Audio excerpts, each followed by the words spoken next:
지금 독일에서 오랜 동안 활동하시고 또 베를린에서 굉장히 훌륭한 가장 베를린에서 기라성 같은 음악가들이 모여 있는 직접 소개를 해주시겠지만 성악가 한 분을 모셨습니다.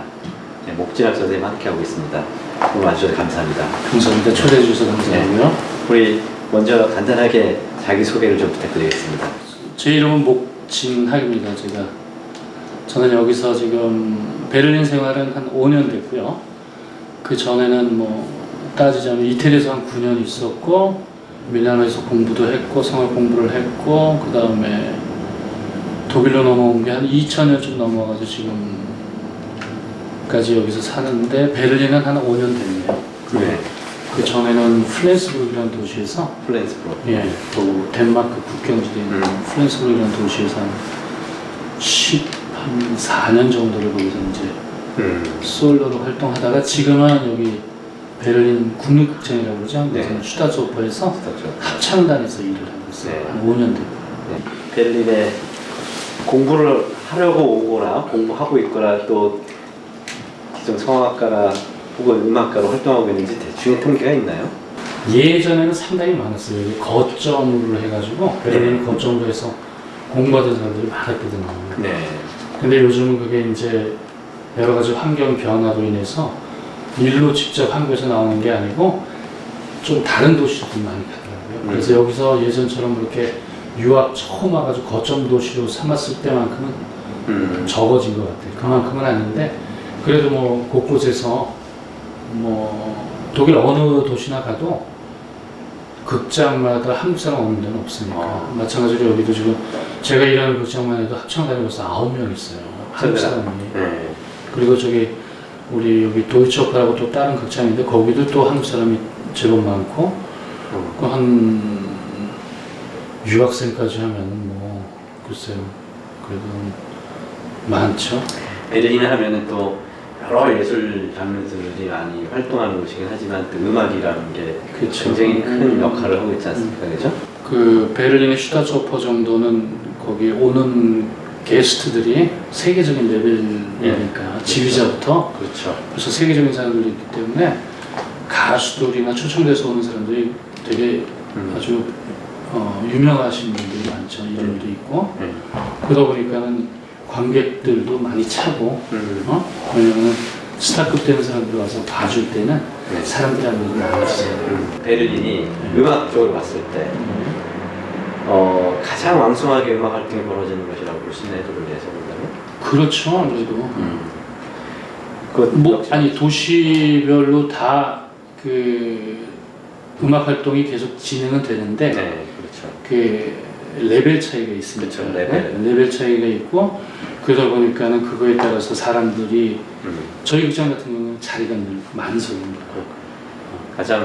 가장 높은 수준의 공연들이 이루어지는 티켓 구하기가 쉽지가 않은 거죠. 티켓도 구하기 힘들고 미리 1년 전에 다 구매. 그러니까 그런 극장들이 별로 안 되거든요. 그리고 그만큼 그런 수준 높은 음악들을 감상하는 감상층이 두텁게 있다라는 거죠, 그죠? 그렇죠. 네.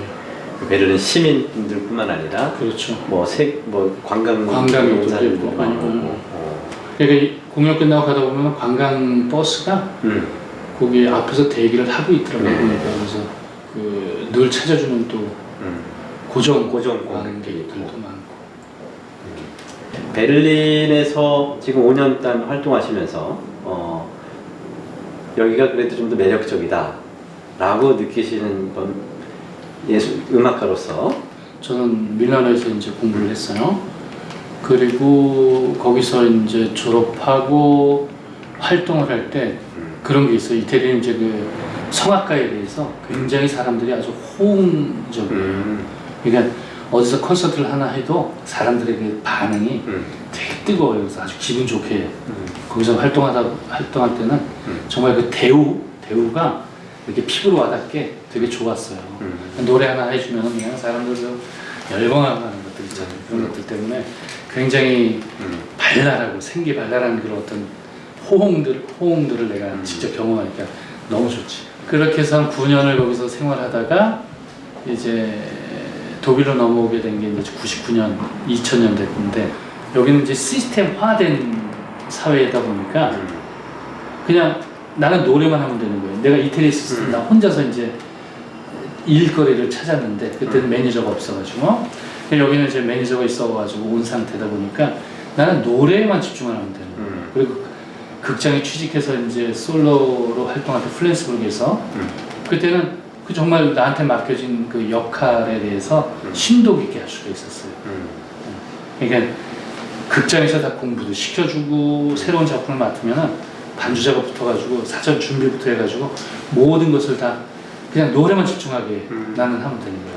거기서 14년 정도 생활 끝내고 이 베를린 슈타트오퍼에 왔는데 여기는 또 다른 게 뭐냐면 아까 잠깐 말씀드렸지만은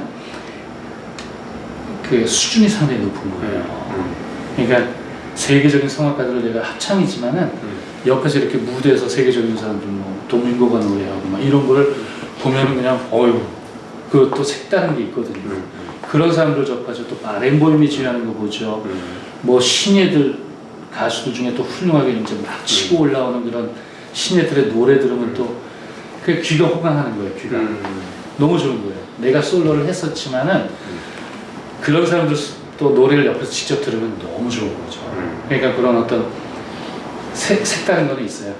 나라별로 그리고 도시별로 그런 게 있고. 그 이태리에서는 9년 정도 공부하셨고 이태리도 또 음악하면 또 그렇죠. 성악하면 대단하신데 거기도 지역 사회 자체가 이미 향유층 자체가 두텁게 형성이 돼 있으니 그만큼 음악이 그렇죠. 아무래도 클래식 분야는 저도 그냥 미루어 짐작만 하는 건데 클래식 분야는 특히 성악, 오페라를 주로 하는 극장들 보면은 그 전통이라는 걸 무시할 수가 없긴 해요. 응? 그래서 그런지 관객층들도 상당히 두껍고 그 매번 공연할 때마다 그 빡빡 차니까 한편으로 보면 작품이 되게 우수하다. 작품들 그런 작품들을 내놓기도 하고 한 작품을 올리는 데 있어서 굉장히 시간과 많은 걸 투자하는 거니까 그런 거에 있어서 상당히 여기 문화적으로 벌써 노하우가 많이 축적되어 있기 때문에 아무래도 그런 거는 세계적인 레벨의 극장들은 흔들리지는 않는 것 같아요. 그런 어떤 쌓아놓은 노하우와 전통과 뭐 여러 가지 것들 복합적으로 그래서 한국을 생각하면 그런 한국의 클래식계는 상당히 열악하거든요. 네. 이게 뭐 한두 해 전 얘기가 아니고 네.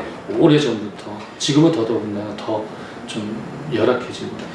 근데 열악하다는 표현이 여러 가지를 함의하는데 하나는 뭐 1차적으로는 이제 실력의 문제도 있겠고 연행자들의 실력의 문제도 있겠고 두 번째는 향유층 그렇죠. 관계의 문제도 있고 또 물론 그런 공연들을 지원하는 지원책 그렇죠. 저는 이런 것들이 복합적인 것 같아요. 이게 복합적으로 다 한국에서는 열악하다 이렇게 볼 수 있겠지만 특히 무엇이 가장 그 열악함의 핵심이 되는 걸까요? 제 분야만 얘기를 하니까 제 성악 분야 쪽으로는 소위 말해서 인프라는 형성이 돼 있어요. 무슨 얘기냐면은 세계적으로 활동하는 가수들이 상당히 많아졌거든요. 그러니까요. 네? 근데 그런 가수들이 있는데도 한국의 관객들이 모든 찾지 못하고 극장이 운영이 못 되는 이유는 뭐 전통 얘기도 했지만은 그 매니지먼트 하는 것에 있어서 노하우가 없잖아요. 매니지먼트 노하우가 없다. 그리고 또 한 가지는 가수들 소위 말해서 아까 말씀드렸지만은 모든 극장에 여기 독일의 모든 극장에는 한국 사람이 다 포진해 있어요. 그 사람들만 모아서 한국에서 만약 극장을 운영한다 그러면은 이론적으로 될 수 있어요. 그렇죠? 근데 중요한 건 그거를 이끌어 나가는 헤드쿼터가 없다는 거죠. 또 한 가지는 내용물 중에서 한 가지는 운영. 전체적으로 운영할 수 있는. 그렇죠. 이건 단발적인 게 아니거든. 그냥 돈만 준다고 되는 것도 아니고 이건 참 어려운 부분이에요. 이 부분이 제 생각에는. 그러니까 여기 같은 경우는 시에서 지원이 돼서 운영이 되잖아요. 네. 관객들 수익 가지고만 운영되는 극장은 없어요. 거의 힘들어요. 왜냐면 타산이 안 맞아요. 관객이 매번 공연이 폴로 차도 이거 가지고 그 운영한다는 건 말이 안 돼요. 그렇지만은 여기는 그 노하우라고 얘기했지만은 그 전통과 이런 것들 때문에 그냥 숫자만 가지고 수지 타산만 따져가지고 이런 게 아니고 마이너스가 돼도 꾸준하게 지금까지 그걸 끌어왔던 거죠. 그러다 보니까 어떤 지금까지 걸어온 게 아닌가 싶어요. 지금까지 올 수 있었던 게. 내 에피소드를 하나 얘기하자면 제가 플랜스부르크에 있었을 때 그 조그만 극장이 한 500석 되는 극장이거든요. 근데 거기도 마찬가지로 동네 극장이다 보니까 어려운 거야. 경제적으로. 그래가지고는 문을 닫네 마네 막 이랬었어요. 그래가지고 그 극장의 전 직원들이 모여가지고 그 시내 모여서 데모도 하고 그 주 정부가 그때 킬에 있어요. 킬 앞에 가서도 우리가 데모를 했어요. 그때 들렸던 얘기 중에 하나가 가장 서글펐던 얘기는 문을 닫는 이유 중에 하나가 아까 얘기했지만 이게 플러스 마이너스 따져보니까 마이너스인 거야. 그리고 자기는 돈을 못 대주겠다는 거야. 그러니까 문을 닫아야 된다는 결론을 내린 거. 근데 여기서 그 독일의 그 저력이 뭐냐면은 시민들이 같이 호응을 해줘가지고 결국에는 굴러가고 있어요. 이런 것들. 사실 뭐 아주 훌륭한 작품이 연행이 된다라는 것은 그만큼 그것을 향유하는 관객, 곧 그 지역에 살고 있는 시민들 자체의 수준도 그렇죠. 그만큼 되기 때문에 그들이 이해해요. 그들이 향유 중이기 때문에. 그리고 마찬가지로 그 시민들이 호응을 했다. 그러면 그걸 이용해서 시 정부가 혹시 문화 비용으로 더 하기 위해서 세금을 더 걷는다거나 뭐 그런 건 없던 없이. 걸로 알고 있어요. 그런 건 없던 걸로 알고 있어요. 그냥 시민은 같이 동참해줬고 왜냐하면 문화에 대한 그 사람들은 그 저력이 있다 보니까 스스로가 그런 것들을 그런 극장 하나가 문 닫는 게 그 사람들한테 굉장히 큰 문제인 거죠. 그렇죠. 그냥 문 닫아도 되는 나랑 상관없는 게 아니고 그 사람들한테 굉장히 피부로 와닿는 일 중에 하나였기 때문에 같이 동참도 해주고 그렇죠. 힘을 보태줬던 게 아닌가 싶어요. 그것이 공공의 영역이잖아요. 공공 서비스 차원이잖아요. 그죠? 그러니까 그것은 세금으로 들어가서 투자가 이루어지는 거고 그렇죠. 결국 시민들은 그것을 향유한 것은 자기 세금이 되돌려지는 거고 그래서 자기는 권리가 있다는 거죠. 그죠? 그렇죠. 사실은 시민들이 호응이 된 것이 사실 자신들의 권리로 또 주장하는 경우가 되거든요. 다른 논리냐. 그만큼 이 문화 예술의 향유는 결국 그만큼 그 시민들의 수준이랄까 그 오랜 전통으로 만들어져 있는 그 이해 요구가 굉장히 중요한 것 같은데 대부분 클래식 공연을 하면 여전히 좀 노령층들이 많이 오시잖아요. 노령층이. 음악 하시는 분들은 어떻게 보십니까? 그 관객의 그 층이라든지. 맞아요. 그 관객들 중에 연령층이 상당히 높긴 해요. 근데 각 그 극장마다 애쓰는 게 뭐냐면 젊은 사람들을 끌어들이기 위한 그 프로젝트들이 있어요. 뭐 어린애들 위한 오페라도 준비하고 또 뭐 1년에 한 차례씩은 꼭 그 극장을 오픈해가지고 극장에 돌아가는 시스템이나 이런 것들 다 오픈해서 자유롭게 와서 직접 경험할 수 있는 탑대 오프니티어라고 하는데 그런 프로그램도 있고 뭐 그러니까 그런 거를 이렇게 많이 노력들을 하는 것 같더라고요. 문턱이 낮군요. 기본적으로 아무리 고급 예술 영역이다라고 하더라도 문턱을 낮게 해서 약간 우리 일상에 진짜 일상 쪽 문화에서 들어와 있는 그런 현상이에요. 또 한 가지 뭐 그런 행사 때 극장 문을 열잖아요. 그러면은 경매를 해요. 옛날에 있던 그 의상들 있죠. 의상이나 이런 것들을 경매를 하는 것도 있어요. 그래서 사람들이 직접 참여해가지고 그 자기가 마음에 들면 의상도 구입할 수 있고 뭐. 근데 그렇다면은 아까 말씀하셨던 결국은 매니지먼트, 한국에서 좀 부족하게 느끼는 매니지먼트라는 것 자체가 단순히 극장을 운영하는 매니지먼트만이 아니라 사실상 굉장히 그것이 그 지역 사회의 문화의 일부 자체가 될 수 있도록 하는 매니지먼트라고 볼 수가 있죠. 거기에 비밀이 있는 거. 거기에 비밀이 있다. 이게 지금 잘 나가고 있는 K-팝을 생각하면 아마 K-팝이 지금 이렇게까지 된 거는 제가 생각하는 거로는 그 인프라, 소위 말해서 가수들, 좋은 가수들 훈련을 통해서 돼 있어요, 그죠? 그 뒤에 매니지먼트가 붙어가지고 그거를 키워요. 그리고 장사가 되게 비즈니스가 되기 위해서 하는 것들이 있잖아요. 이런 것들이 삼박자가 맞아 떨어져가지고 지금 K-팝이 지금 세계적인 그 한류풍을 일으키는 거 아니에요? 그러니까 이 클래식 분야도 어떻게 보면은 제가 아까 말씀드렸죠. 인프라는 형성이 돼 있단 말이죠. 근데 인프라 중에서도 이제 지휘나 뭐 이런 미비한 것, 뭐 세부적인 것, 의상 담당할 수 있는 사람들이라든가 무대 디자인 여러 가지 분야들이 있잖아요. 그런 거는 상당히 미비한 건 맞아요. 가수들의 그 층에 비해서. 그러다 보니까 그런 것들도 부족하고 또 한 가지는 더 중요한 건 그 모든 것들을 이렇게 하나로 묶어낼 수 있는 그 뭐라고 해야 되죠? 총괄. 그렇죠. 그런 부분에 있어서 많이 부족해요. 왜냐면은 비즈니스가 안 되니까 일단 포기를 해버리고 그 어떤 그 노력들이 너무 단발성인 거예요.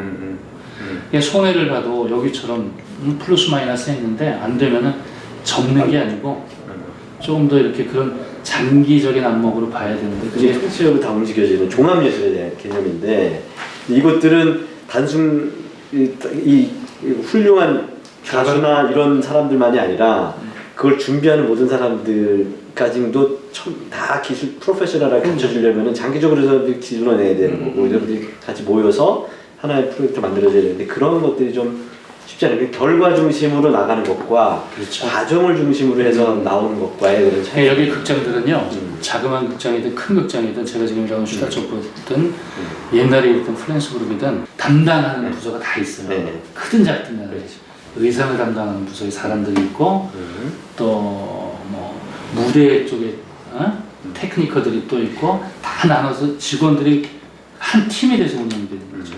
그 사람들은 한 작품을 위해서 그 다음 작품을 위해서 그 1년 시즌을 위해서 그게 그 일만 하는 거예요. 그런 직업을 가진 사람들이 극장 안에 있는 거예요. 근데 우리는 한국은 그런 사람들이 극장 안에 이렇게 다 모여 있지를 못해요. 그런 극장 시스템이 아니잖아요. 극장은 있지만 외부에서 들어와서 공연을 하는 거기라 단발성일 수밖에 없어요. 여기서 벌써 큰 차이가 나요. 그렇죠. 여기 독일은 각 지자체별로 극장이 있어가지고 그 극장 안에 직원들이 있어서 1년 작품을 그 사람들이 운영하는 거예요. 소위 지자체가 자기네 지방자치 하듯이 극장도 그런 식으로 돌아가거든요. 근데 우리나라는 극장이 큰 극장, 좋은 극장 많은데 그 안에는 빠지는 게 너무 많아요. 그 여기처럼 돌아가기 위해서는 빠지는 분야가 너무 많은 거죠. 아까 얘기했던 그 모든 분야의 그 전문가들 양성도 있어야 돼요. 너무 우리는 쏠려 있어. 예, 성악 쪽으로만 많이 쏠려 있어요. 그러다 보니까 거기는 사람 자원은 많은데 그 이면에 채워져야 될 뭐 다른 분야들 있잖아요. 그런 게 좀 열악한 거죠. 그러다 보니까 이게 합쳐놔도 이 시너지 효과가 없는 거예요. 내가 봤을 땐 그래요. 예를 들어서 여기 극장에서 지금 슈타트 오페라 같은 경우에 이제 소위 말해서 스텝으로 계시는 분들 같은 경우는 저는 이제 그분들이 어떻게 트레이닝을 받나라는 또 궁금함이 좀 생기거든요. 그러니까 극장에서 일단 제가 그 얘기를 한번 분장해주는 동료랑 한번 얘기를 했었어요. 개인적으로 아우스빌딩을 어디 가서 배우든지 근데 극장에서도 그런 아우스빌딩을 한대요. 그러니까.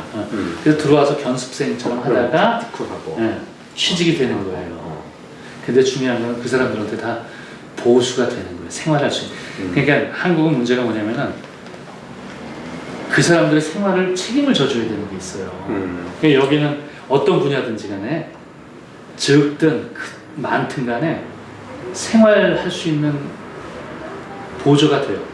소위 그 경제적으로 제공이 돼요. 그러니까 그 사람들은 그것만 할 수 있어요. 자기 분야가 뭐 분장 쪽이다? 그것만 할 수 있어요. 초창기는 견습생일 때는 좀 즐겨봤지만은 그 길로 계속 갈 수 있어요. 왜냐면 경제적으로 자기가 거기서 취하는 게 있으니까. 근데 한국은 아직까지 그 분야별로 경제적인 도움을 못 받아요. 근데 K-팝 말씀하셔서 그런데 K-팝 같은 경우에는 그게 코리안 팝이긴 하지만 아예 시장을 세계로 이렇게 보는 거잖아요. 그러니까 국내 향유증이나 국내 수요에서만 머무는 게 아니라 그걸 넘어서서 그렇죠. 해놨기 때문에 성공하는 것 같아요. 만약에 K-팝도 국내 수요에만 집중해서 시장을 확보하려고 했다라면 오히려 그만큼의 성공을 못 이룰 수 있지 않았을까. 네? 그리고 K 클래식이라고 우리가 또 사실 우리나라에 말씀하신 대로 우리 클래식계 아주 유명한 그 성악가뿐만 아니라 연주가들이 얼마나 심지어 작곡가도 많은데 사실 그분들이 제대로 활동할 수 있게 해주는 그분들이 있으되 그분들 뒷받침해 줄 수 있는 그런 시스템이 갖춰지지 않아서 오히려 국내에서도 말 그대로 장사가 안 되고 맞아요. 해외 시장으로 나왔을 때도 이분들이 한번 나오면 들어갈 생각을 못하는 거고. 어? 왜냐면 한국하고 여기에 그 환경이라는 게 달라서. 왜냐면 한국 가면 자기 혼자 각계 전투를 해야 돼. 물론 여기도 자기 혼자서 무대에 서서 노래하는 건 마찬가지예요. 어디 서서나. 근데 여기는 매니지먼트가 잘 붙어가지고 네. 보호를 해주는 거예요. 이제 네. 끝까지 처음 그 극장 주선부터 해가지고 오디션부터 해가지고 마무리까지 그 행정적인 건 매니지먼트가 다 따라서 붙어서 노래만 하면 돼요.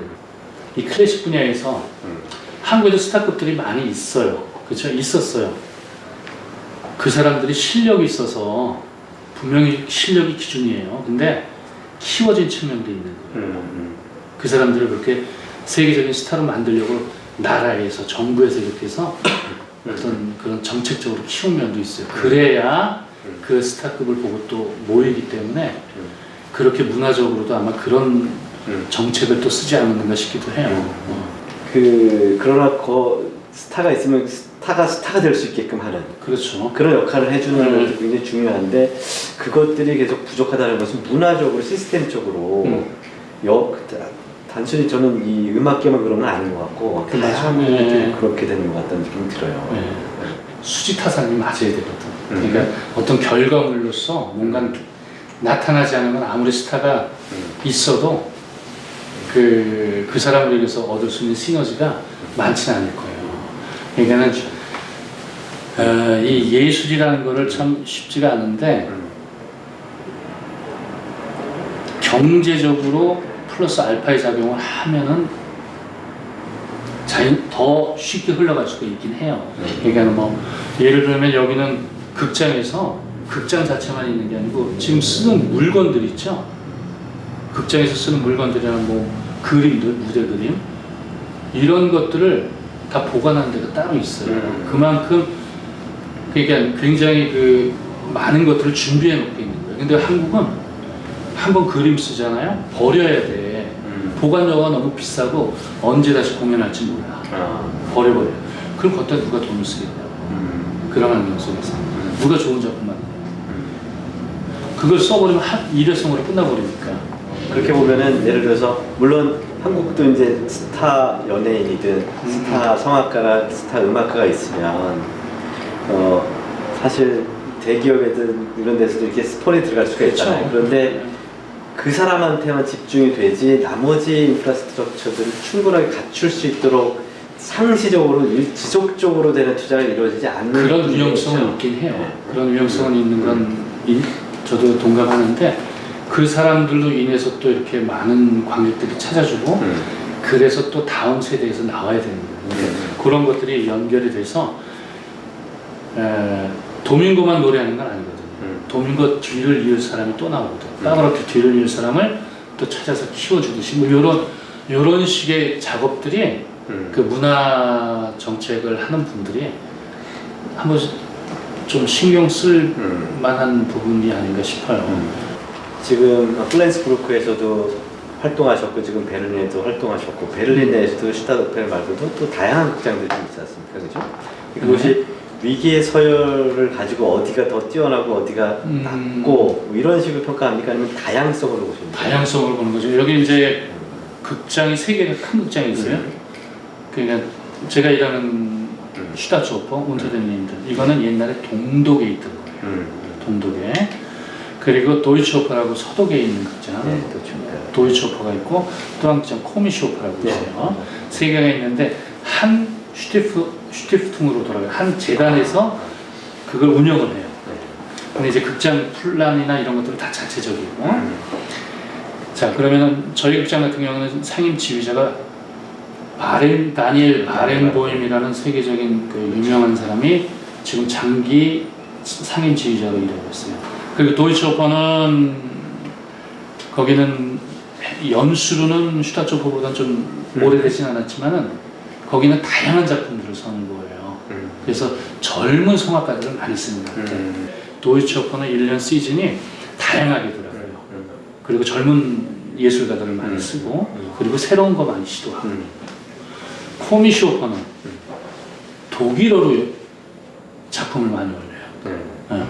그러니까 거기는 또 다른 모습이에요. 또 다른 형태의 그 자기네들 그 없는 두 국장이 하지 않은 새로운 장르를 네. 자기네들은 선을 보이는 거예요. 그러니까 같이 있지만 그런 모습으로 서로 돌아가니까 충돌되는 게 없는 것 같아요.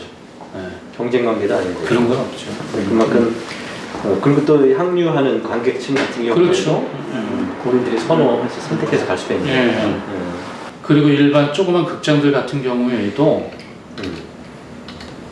그런 게 있어요. 그러니까 여기는 극장의 관객들을 계산을 좀 수학적으로 잘 해요. 그러니까 무슨 얘기냐면은 그 시민이 있을 거 아니에요. 네. 그럼 한 작품을 올리면은 그 시민들이 만약에 뭐 10만 명이다. 그러면은 몇 번을 공연할지 그 10만 명에서 올 수 있는 사람들 가용할 수 있는 인원을 책정해서 공연 횟수를 정해요. 그냥 뭐 우리 이 작품 하는데 뭐 20번 할 거야 이건 안 되지. 왜냐면 10만 명인 데서 혹은 뭐 20만 명인 데서 할 수 있는 공연 횟수가 다르잖아요. 그런 걸 측정해서 공연 횟수도 정하고 그래요. 그러니까 이 행정력이 그런 행정력이 또 남다른 거예요. 그냥 뭐 무턱대고 야 이번에 작품 좋아 한 30번 하자. 가수들도 좋고 좋으니까 이렇게 해서 올 사람들이 없어요. 전속 이런 여기 극장 시스템처럼 한번 운영을 시도를 해볼 필요가 있어요. 근데 장기 플랜으로 단발성으로는 아마 가당치도 않을 거예요. 근데 마찬가지로 한 도시에서만 할 수 있는 건 아니에요. 좀 지금 이 독일에도 극장이 베를린 여기 극장만 있는 게 아니잖아요. 네. 진짜 어디 조그만 동네 듣도 못하고단 동네 가면은 극장들이 다 하나씩 있어요. 그렇죠. 레벨이라는 건 있어요, 극장들. 그러니까 내가 이 베를린에 와서 플렌스burg에서 솔리스트를 했지만은 베를린에 와서 더 열심히 한 거예요. 물론 이제 시간적으로 굉장히 힘들어요. 예. 아침에 출근해서 저녁 때 공연하고 뭐 이러면은 내가 개인적으로 나를 트레이닝할 수 있는 시간이 사실 예전만큼은 없어요. 근데 내가 합창을 하고 있지만은 세계적인 가수들이 와서 내 앞에서 노래를 하는데 어휴 생기지 이거. 어휴 그런 거 보면 막 또 한번 또 한번 하고 싶다 이런 거 생기고 그럼 또 예전 젊었을 때 생각은 또 한번 해보고 그런 것들이 자극이 돼요. 되게 도움이 되고 다른 각도에서 바라보는 그러면 여기 독일은 적어도 독일은 클래식을 찾는 관객들은 상당히 많은 것 같아요. 아직까지. 그렇죠. 네. 근데 한국은 클래식 찾는 관객들이 줄고 근데 대신 한국은 K-팝이니 뮤지컬이니 이 장르는 굉장히 지금 막 사람들이 많이 차고 있어요. 그죠? 근데 여기는 그런 팝 음악이 한국만큼 이렇게 뭐라 그럴까 여기도 팝 음악이 굉장히 많이 관객들이 차곤 하지만은 한국만큼 이렇게 뭐라 그럴까 극대화된 모습은 없어요. 그러니까 제 생각에는 한국은 클래식 분야가 조금 사장돼가지고 사람이 없지만은 K-팝이니 뭐 뮤지컬계니 이런 거는 사람이 많거든. 그렇죠? 그쪽에 네. 그래서 나오는 네. 클래식 분야도 살려야 되지만은 한국에서 생각해야 될 거는 문화 정책을 하시는 분들이 이 부분을 가지고 더 세계화시킬 수도 있을 것 같아요. K-팝은 벌써 그런 단계에 와 있지만은 뮤지컬도 상당히 강해요. 네. 그러니까 지금부터 시작된 거거든요. 한국에서 굉장히 붐이 있고 그걸 가지고 또 극대화시켜서 외국으로도 한번 뭐 시도들은 계속 하는 것 같아요.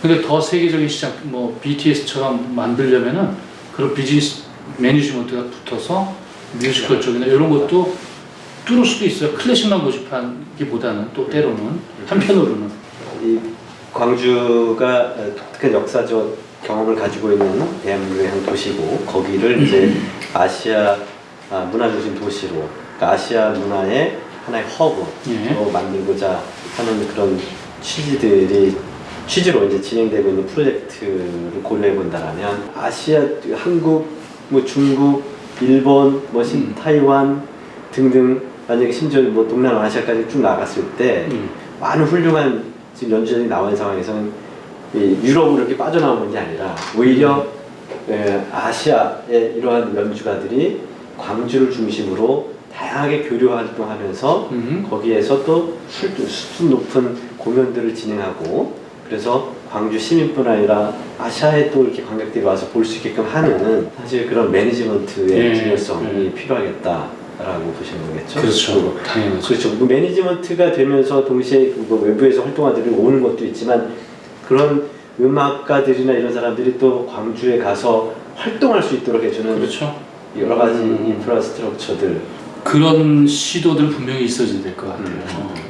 광주를 그렇게 아시아의 허브, 문화의 허브 도시로서 하려고 하면은 거기는 정말로 전문가가 제대로 된 전문가가 들어가서 그 일을 담당해서 좀 장기적인 플랜으로 좀 끌어갈 필요가 있어요. 그렇지 않으면은 지금 계획이 네. 뭐 오래가지 못하죠. 그리고 우리 목진회 선생님께서는 독일에서 주로 활동을 하시지만 또 이따가 한국에 가서 네. 또 행사에 참여하시거나 활동을 네. 하시고 계시는데 네. 국제 교류를 좀 더 활성화시키는 차원에서 본다면 어떤 조건들이 갖추어져야지만이 이 세계적인 수준의 그 동등한 입장에서의 교류 같은 것들이 좀 더 활성화될 수 있을까? 한국에서도 그 클래식 분야에 시스템 정착이 되면은 그런 교류는 더 원활하게 될 수 있어요. 왜냐면은 그 세계적인 가수들이 미국에서도 활동하고 영국에서도 활동하고 프랑스에서도 활동하고 독일에서도 뭐 이태리에서 하잖아요. 갈 수밖에 없는 이유가 그 극장에 가면은 가고 싶어해. 무슨 얘기인지 알겠죠? 네. 가고 싶어하는 거예요. 근데 한국은 야 너 한국 가서 노래하려고 그러면은 그런 단발성으로 할 수가 있어요. 근데 이 문제는 결국에는 한국에서의 시스템화가 정착이 되지 않으면은 늘 반복된 것처럼 돈으로 가수를 사오는 것뿐이 안 돼요. 예, 시스템 플러스 이제 우리 컨텐츠를 갔을 때 물론 시스템은 어느 도시에든 다 갖출 수 있는 현상이 이겠죠. 근데 그 시스템 플러스 컨텐츠라고 했을 때 광주가 지닐 수 있는 그 특수한 컨텐츠의 장점, 뭐랄까 이거는 광주만의 컨텐츠라고 할 수 있는 것. 그래서 문화예술적 교류할 때도 이것이 굉장히 중요한 내용적 교류의 내용을 낼 수 있겠다 하는 것들이 좀 뭐가 있을까요? 광주가 가지는 그 특수성이 있잖아요. 그 뭐 세계적으로도 지금 다 알고 있는 5.18이나 이런 주제에 그런 작품들을 한번 한국적인 시선에서도 마련해 보는 것도 좋지만은 아마 어떤 그 5.18이나 이런 것들을 컨텐츠로 삼아서 한번 외국에 누구한테 작품 의뢰를 한다든지 뭐 이런 시도도 괜찮을 것 같고요. 독일에서 이제 이미 윤희생 선생님 광주의 영혼이 네. 있으니까. 근데 물론 그 어떤 항쟁의 역사 혹은 저항 혹은 고통의 많은 음악들이나 오페라도 뭐 고통이라는 그렇죠. 주제로 기본적으로 하고 있으니까 그러한 걸로 시리즈로 그런 것도 괜찮고요, 그죠? 그런 작품들 시리즈로 쭉 한국의 뭐 작곡가들은 되도록 뭐 이렇게 해서 해외. 그거를 한번 시리즈로 하는 것도 나쁘지 않아요. 하긴 뭐 윤희 선생님뿐만 아니라 독일에서 활동한 박영희 선생님도 예, 그런 그렇죠. 작품을 하셨고 하니까 그럼 뭐 혹은 유사한 역사적 경험을 가지고 있었던 다른 나라 다른 도시 그렇죠. 거기에서 그걸 토대로 만들어졌던 작품들이나 이런 것들이 오히려 광주에서 공연이 되고 그렇죠. 그런 것들 뭐 독특한 컨텐츠로 될 수도 있다는 생각이 좀 드는. 만약에 광주에서 정말 그런 마인드를 가지고 지금 이런 일을 해 나가신다면은 정말로 그 시스템화되어 있는 어떤 뭐 어디가 됐든 거기서 사람을 한번 보내서 경험케 해주는 것도 나쁘지 않아요. 그러니까 장기간으로 사람을 뭐 예를 들어서 뭐 클래식계다 그래서 클래식 분야다 그래서 슈타츠호프에 사람을 보내서 장기간 여기서 이루어지는 모든 것들을 한번 경험 같이 해보고 돌아가는 거를 직접 볼 수 있게 거기 있는 인력을 이쪽으로 보내서 그렇죠. 한번 경험을 보게 하는 거예요. 예. 왜냐면 아무래도 여기는 어떤 그 저력이 있고 그쪽에서는 저력이 있고 뭔가 오랫동안 노하우가 있기 때문에 그런 것들이 이루어지면 상당히 한국에도 도움이 되지 않을까 싶기도 해요. 마지막으로 혹시 네. 뭐 많은 말씀하셨지만 혹시 꼭 이 마지막 당부 얘기를 하고 싶으신 건 있을까요? 한 사람의 그 제대로 된 마인드를 가진 사람이 광주에서 책임 맡고 한다면은 분명히 달라질 거예요. 한 사람만 있어도 돼요. 정말 제대로 된 마인드 가진 사람 한 사람. 끝까지 책임지고 해나갈 수 있는 한 사람만 있어도 돼요. 그런 사람이 바꿀 수 있는 거는 상당히 클 수 있어요. 네. 광주는 그런 이미지가 저한테는 있어요. 그러니까 단발적으로 뭔가 해는 광주가 아닌 거라고 저는 제 생각은 그래요. 장기적으로 할 수 있는 나름 저력도 있는 광주고 굉장히 그런 거에 심도 깊게 할 수 있는 사람들이 많이 모인 곳이 광주고 그렇기 때문에 희망이 있다고 생각하고 이런 부분 지금 뭐 많은 얘기를 나눴지만 하여튼 필요한 부분들을 꼭 채워져서 좀 지금 광주가 하려고 하는 것들이 잘 되지길 바랍니다. 네. 예, 오늘 아주 경험에서 또 오랜 독일 생활뿐만 아니라 유럽에서의 활동과 그 다음에 한국하고의 활동에서 몸에 배어있는 노하우로 좋은 말씀 많이 해주셨습니다. 네, 항상 언제다 노래하시는 것만큼 그만큼 이렇게 진중하면서도 동시에 우리의 또 마음을 틔워주는 그런 말씀 해주셨습니다. 오늘 시간 내주셔서 정말 감사합니다. 감사합니다.